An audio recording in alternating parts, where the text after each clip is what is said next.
All right, we are live. Welcome, everybody, to the Gunner Technology Livestream, a weekly tech talk for non-techies and techies alike. I'm your host, Derry Merkins. With me is CEO of Gunner Technology, Cody Swan. What's up, Cody? Same old. Just getting out of the pool. Another day, another dollar? Yeah, was doing a conference call from the old pool, trying to get some sun on a blazing hot South Florida day. Man, those Florida summers, man. I know. They are just brutal. So as an aside, this past weekend, I was laying out at a pool, like just kind of at like a resort type pool, and I didn't want to get sun, so I put up the those umbrellas they have, those shade umbrellas they have at those resorts, and I fell asleep on my stomach and was underneath the shade umbrella the entire time, but I slept for like an hour and a half, and I woke up and I was burned so badly. So really. That's a PSA, lawsuit. That's a lawsuit waiting to happen. As a PSA to everyone out there, if you think those shade umbrellas are really blocking those UV rays, you think wrong. You think wrong. I look like Kramer from that turkey episode. Yeah. I'm done. All right. So we got the Country Store giveaway to get through. Sign up for the Country Store giveaway on our Facebook page. Country Store Outfitters is a lifestyle brand for anyone who loves the outdoors. We have Brian W. from Fort Myers, Florida, won the Country Store giveaway this week. So, Brian, you got a hat and a bunch of ebooks heading your way. So get pumped for that. And everyone else sign up for the Country Store giveaway on our Facebook page. And while you're there, go ahead and answer the question of the week, which, Cody, what is the question of the week this week? Oh, the question of the week is, are you concerned about your online privacy? Okay. And what was the question of the week last week? Do you read books? And surprisingly, we got about an 80% response of yes, which that's pretty good. I would skew the results a little bit to like how they skew results when they ask you how much money you make, and they kind of that's true. We should come up with a variable to adjust that, because I don't think really 80% of people read books. We also didn't ask what kind of books they read. That's right. I don't think certain books actually count as books. It's just sort of words that exactly. go through your brain and leave nothing behind. Exactly. We should also take a minute to shamelessly promote our app that just hit the App Store. Please do. Yeah. So, and actually, we just pushed the latest version of this as we're going through iterative development. But Thumb War, which is a really fun application that will kind of let you challenge your friends to all kinds of things. Like, for example, if you're sitting there watching this podcast, this live stream, you could pick up Thumb War and Thumb War with your friend that, I bet you lunch at Subway that Cody and Derry go past 1:30 Eastern time on the podcast. And so it's kind of like a fun little app where you can capture social challenges, or, if you want to put sports bets in there, go ahead. It's kind of use your own imagination, and whatever you put in there. And the Thumb Wars themselves have chat functionality where you can put photos and videos and all kinds of fun stuff.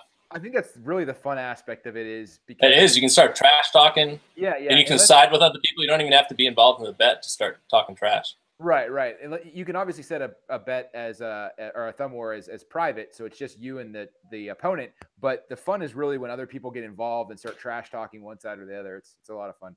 Yeah, we were on there last night talking trash about the UNC Oregon State baseball game. That was a lot of fun. So definitely hop on. It's on the App Store. It's on Google Play. Thumb War. Check it out.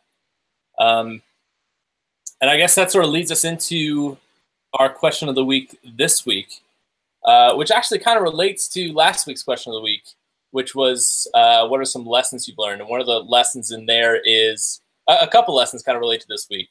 The lesson about knowing what your mental state is, the lesson about learning how to fail. But the question this week is, what are the most frustrating aspects of your job?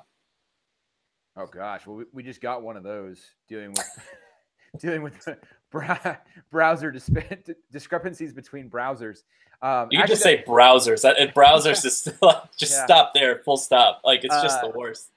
Still, in this day and age, still. Yeah, I mean, like when you think about it, people don't actually realize how many different platforms there are. Obviously, you have people are like, okay, there's iOS and there's Android, and there's Chrome, there's Safari, there's Internet Explorer, what's now called Edge. But what people don't realize is Chrome and Firefox are a little bit different. In Safari, so is pretty smooth transition as well. But not only is Chrome way different from, say, Edge, but Edge version X is way different than Edge version Y. And the same thing goes for phones as well. Android's the worst. So not only do you have like Android, I don't know, operating system 7, for example, but you have, in comparison to Android operating system 6, but you have Android on a Nexus versus Android on a Pixel versus Android on a, this, that, and the other thing. Apple is a little bit better because it's only iOS devices, but you still have iOS 11 versus iOS 10, and iOS 10 on an iPhone 7 versus iOS 10 on an iPhone 8. And Apple seems to be better at forcing people to update too. Right, whether right. sneakily or just like constantly badgering you to update your update iOS. Yeah, exactly. So you'll get these like bugs where it's like the app or site doesn't work on IE 11 on Windows 7.6 while going through a reverse proxy behind a VPN. And it's like, right. And we've said this on the show. And then I guess in certain industries, that's like 30% of users. Right. Exactly. Like if you work at the IRS, I think they still have to support like Windows XP and IE6. So like, exactly. And I guess in Microsoft's defense, it's gotten a little bit better. The difference between Edge 11 and Edge 17 is worlds different than the difference between IE6 and IE8 or something like that. Yeah, and I mean IE6 is the one that stands out as like the developer's worst nightmare. I mean, we had to support I still have nightmares about it. Yeah, we had to support IE6 at ESPN for the longest time, and that was because for so long Microsoft just cornered the market on browsers, and you would hate developing for IE6, but like 90% of the world used IE6. And yeah, it's crazy. And we actually talked about that in our government episode too, is that Microsoft had sort of cornered the government market, and government is always hesitant to update stuff and break stuff because I guess they can't stand to lose a day or whatever. Right. So there still are so many legacy Microsoft installations on so many federal computers. Which are we allowed to throw out a stock tip? Are we allowed to do that? I know we're not like FINRA certified. Like, is this like giving legal advice and we're not attorneys? Let's pretend that somebody else is doing it. Okay, so someone else told me that I should not purchase IBM or Oracle because a big part of IBM and Oracle's business is government, and with this huge CIA contract that they just signed with Amazon, they're going all in on cloud computing and virtualization, which IBM and Oracle were slow to get in on. So there's a mass migration that's starting in the government sector away from traditional hosts. And it looks like, shocker, AWS is going to be the winner. So this person said, if you're in IBM or Oracle, you may want to look elsewhere. Sell. You're hitting that red sell button like Jim Cramer does. Yeah, that's right. Exactly. So just that's what my friend said. Okay, we heard it through the grapevine, but don't quote us on that, and don't take financial advice from us, and don't sue us. But that actually, go ahead. I gotta grab my sister's dog; she's freaking out. But continue on what you were saying. So that will actually help. That was kind of an aside, but it kind of wasn't, because when government goes with a traditional infrastructure like IBM, like Oracle, they are kind of stuck on there. Like, they own that. It's not like they're leasing it. With Amazon, they're leasing the equipment kind of thing. So they get like free upgrades. It's easy to tear down a server because there's no real physical server. I mean, in the world of data centers, you have to like go through the whole process of decommissioning servers, and there's a huge cost to that. And so they're loath to get rid of legacy technology because there's not only does it interrupt workflow, but there's huge cost to it. But I want to make one more point that we've talked about as about this being a pain in our butt, is that almost always in order to solve a problem, we have to be able to replicate it. So when we get these obscure scenarios, we have to somehow recreate that scenario. And there's some tools that make that a little bit easier, but like, we're not on a VPN. We're not behind a corporate proxy. We don't have machines with Windows 7 installed on them. So it's so tedious to try to fix these problems because we can't even like recreate them. We can kind of guess at what the problem is and then upload it to a virtual computer somewhere, which can run the simulation of the scenarios we set and send us a printout of what it looks like. But we can't actually sit there and tinker with it, which is how we solve stuff to begin with. Yeah, it's actually a good transition to another frustrating aspect. Although I will say it's gotten a little bit better because with sort of the rise of screen capture and screen recordings and a whole bunch of services that do that, whether it's native on the device or through a website or something like that, or through an app, it's much easier for people to sort of like record something and say, look, here, this is exactly what's happening, and you can follow it that way. It used to be 10,000 times more of a nightmare to try and track down these abstruse bugs that or obscure bugs that were borderline impossible to replicate. But then I think that sort of leads into QA in general and testing, and that being sort of a frustrating aspect of software development. Oh gosh, it's so frustrating. And one of the things that is even really the most difficult aspect of coding is doing your own QA. Like it's kind of in the sense of predicting how people are actually going to use your app. Well, yeah, yes, that's exactly what I say. It's kind of a catch-22 because as the developer, you know the app better than anyone, but because you're so close to it, you're a bad candidate to QA it because you know exactly how to use it. Yeah, you have all these expert blind spots where you don't even think about doing something, and somebody comes to it and they're like, what the heck does this do? That's right. And at the same time, if you really want to get a good QA, you can't just throw the app over the wall and say, let me know what's wrong with it. You have to give them like a script of stuff to do.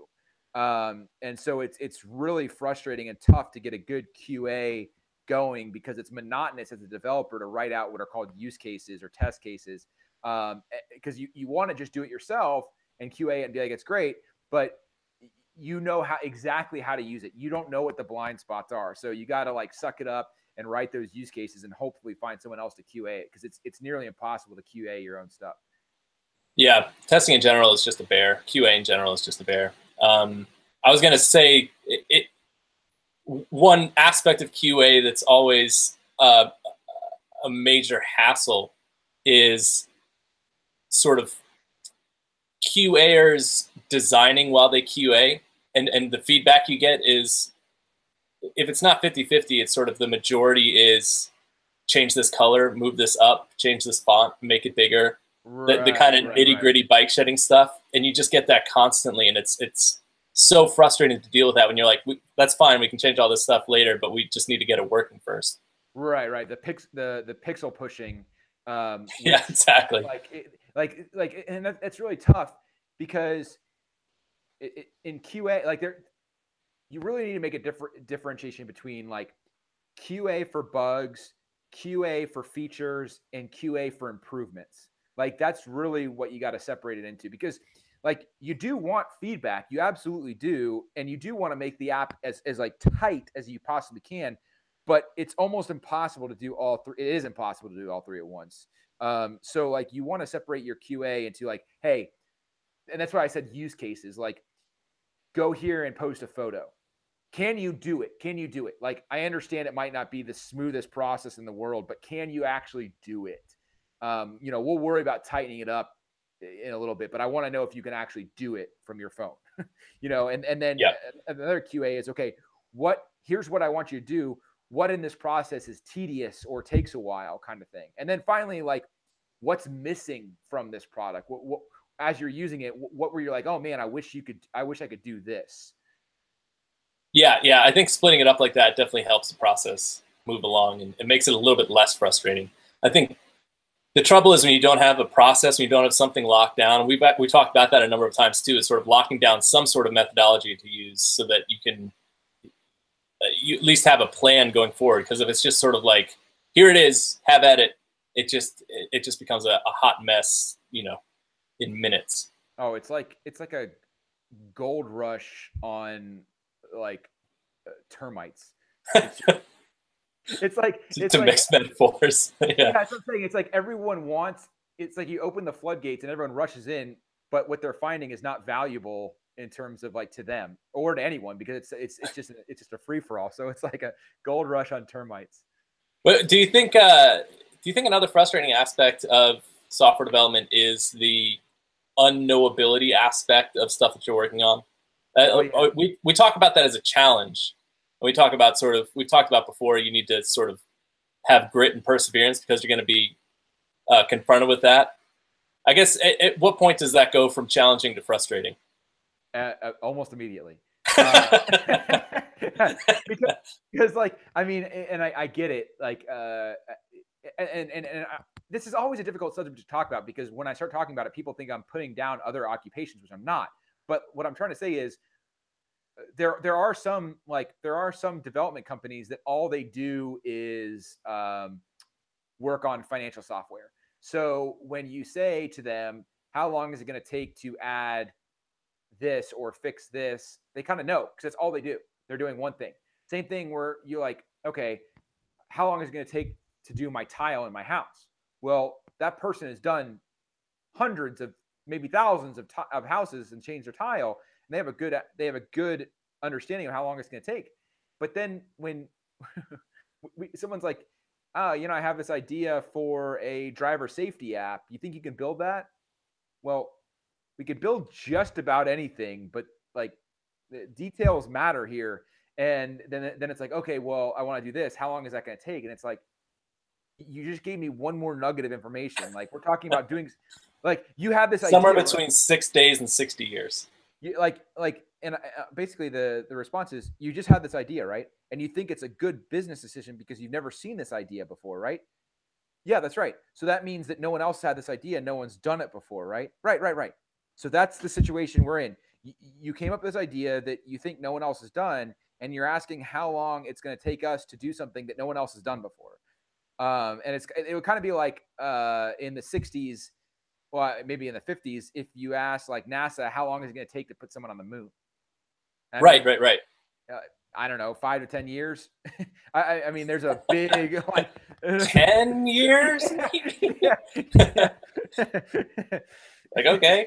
Yeah, estimation is hard in anything that has been done before. I'm like, what's the name of that project in Boston where they have the road going underneath the city? Like the drunken Irishman? The big, yeah.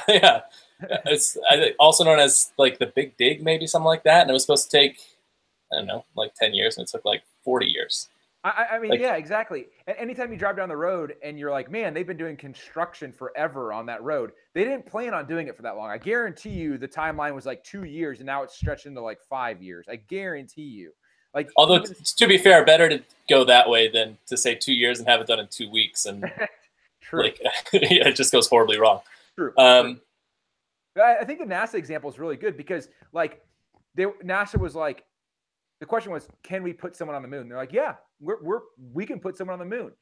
We just don't know how long it's going to take. If they would have said, can we put someone on Pluto? They would have been like, no, we can't put someone on Pluto. So they know what they can do and what they can't do, but the details matter. They have an idea of limits, but the timelines are tough. Right. Exactly. But not impossible. I mean, even there, they said by the end of the decade, and they did it in, what was it, 69? So, yeah. They hit their goal. Yep. What else do you find frustrating working in software development? I guess not so much the business, because I think the business angle you can talk about. Hiring is always frustrating. Yeah, definitely. There's certain communication. I guess communication kind of relates to software development, but what else jumps out at you as sort of like a frustrating day-to-day aspect of software development? Well, scope creep's a big one. Scope creep is that's a really good one. Yeah, is exceedingly frustrating. Because like, and it doesn't go into like, what am I trying to say? It doesn't go into like an appreciation factor. It just goes into like this frustration factor where, because here's what's frustrating about it. You're going to have a difficult conversation. As soon as someone says, well, can we make it do this? You're going to have a difficult conversation, because you either have to say, sure, we'll get right on that. And then you're doing free work, which is frustrating to anyone. Or you have to say, yes, we can do that, but it's going to cost more money. And then they're going to get annoyed, and you're going to have that conversation to kind of mollify or pacify them rather. And so like, I was going to say mollycoddle them, and I went. But so either one would have been fine, but mollify doesn't work there. So basically, and mollycoddle is a bit demeaning. It sort of has like a we don't mollycoddle. That's right. So like you know that as soon as there is scope creep, you know there's going to be difficulty and frustration. How do you prevent scope creep? That's a good question. You don't. You absolutely don't. I guess how do you mitigate the inevitable scope creep as much as you can? And see, this is where it gets frustrating, because what you do is you have to kind of plan for it. You have to build that into your budget and be transparent. And your timeline too, I would imagine. Right. And be transparent about it. I mean, I'm not trying to say sneak things into your invoice, but when you lay out the budget and the proposal, you can say, you know, this is going to take X time and it's going to cost X amount. And, you know, this is including the unknowns that will inevitably come up. And sometimes no unknowns come up, no scope creep comes up. But the thing is, if you're kind of transparent with the client, they're still happy because they know what the budget is. They're not going to be sure that everyone wants something that costs less. But if they agree to the contract, they're clearly willing to pay that price. You know what I mean? And if no scope creep comes up, that's kind of your reward for doing a lockstep process kind of thing. And I don't think any client would ever begrudge you for keeping for doing the work you said you were going to do and then paying what they said they were going to pay. Yeah, and for having a sound process and sound reasoning behind why it is. It's the same thing I was using the tile example. I would rather have the guy who's doing the tile quote me a little bit higher, and then if something comes up, they just do it. They don't come back to me like, we're going to need an extra $100 because the baseboard is a little bit messed up over there. I would just much rather them plan those contingencies into the original. Yeah, we don't know if there's going to be mold, so we're going to add another couple days, another couple $100 just in case there is. Exactly, and if there isn't, then I'm still okay with the price, because I'm still totally fine with the price. I don't expect them to give me $200 because they didn't find mold. Right. That's probably the perfect place to end, because we got back to our Donald Rumsfeld theory of software development with the known knowns. That's right. The known unknowns. There's stuff you don't know how long it's going to take, but then there's always the unknown unknowns. There's stuff that creeps up in software development where it's just you had no idea it was going to be an issue when you first started the project. And there's unknown gnomes who will steal your everywhere. Yeah, they sneak in at night and they wipe all your code out. So that's gonna do it. That's a perfect note to end it on. Unknown gnomes. That's gonna do it for this week's episode of the Gunner Technology Livestream. Make sure to tune in next week, Thursday, 1 p.m. Eastern Time, for the next episode, and head to our Facebook page to enter both the Counter giveaway and to answer our question of the week, which this week, remind them, Cody, what that is. Are you concerned about your online privacy? And if you're not, why aren't you? Yes. Except you can't actually answer that, but I would be curious. Hop on. No, that's you can vote and then comment on the. Okay, there you go. So yeah, if you vote no, I'm genuinely curious why you're not. Or hop on chat next week and tell us what the heck is going on in your head. Check out our ebooks on Amazon, Barnes & Noble, Kobo, iBooks, and anywhere else ebooks are sold. Make sure to check out the blog post for this episode at gunnertech.com. And I think that's it. So check us out next Thursday, 1 p.m. Eastern Time for the next episode of the Gunner Technology Livestream. I'm Derry. That's Cody. We'll see you next week.